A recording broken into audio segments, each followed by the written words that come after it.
আমাদের নাম হলো মোহাম্মদ মোজাহার আলী। বাড়ি আমাদের 14 নম্বর চণ্ডীপুর ইউনিয়ন, 1 নম্বর ওয়ার্ড হলো আমারেপিঠে বাড়ি। এখানে আমরা ফুট বালু চরের মধ্যে বাড়ি ঘর করিয়ে আসলাম। এখন এই যে ট্রেনিং 3 বছর দিছি, সবজির চাষ করছি। এই সবজির চাষ করি এখন আমাদের যে বেলা একবেলা ভাত মেলে নেয়, সেখানে আমরা 3 বেলা ভাত খাইতেছি।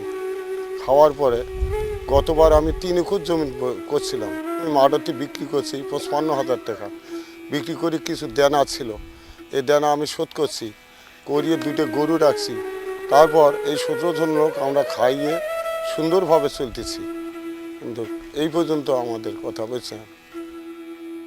3 একর জমি আমাদের, আরও কিছু এর মধ্যে আদি মাদি করছি। এবার বেশি বাড়াচ্ছি, তাই এখন পানি বিনে আমি ওই চাষাবাসটা ঠিক মতন করাইতে পারতেছি না। পানির ওখানে কোনো আকার নেই। এখানে আমরা 20 ঘর 10 মানুষ আছি, আর আমার দেখা দেখি তারাও এখনও করতেছে ওই চাষ। পানির সাহায্য একটু কঠিন বাজি গেছে, নদী অনেক দূরে।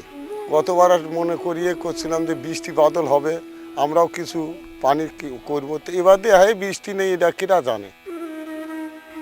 আচ্ছা, এখন বর্তমানে আমরা বাজারে কিছু কিনছি, আর নিজের কিছু বীজ আছে দিয়ে এটা বেশি মেহনত আরম্ভ করছি। তো বৃষ্টি পানি ব্যবহারে আমাদের অনেক উন্নত কম দেখা যায়, কিন্তু গাছ ভালো হয়েছে। এই গাছ হয়েছে 10 থেকে 12 আঙুল পর্যন্ত গাছ হয়েছে।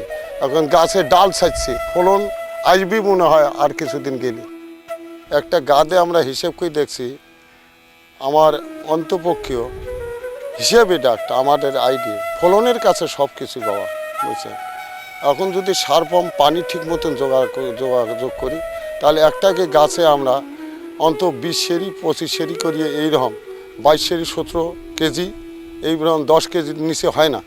এইরকম মনে করো 15টাতে 20টে 25টে পর্যন্ত গাছে একটা করে গাছে মিষ্টি কুমড়ে পাওয়া যায়।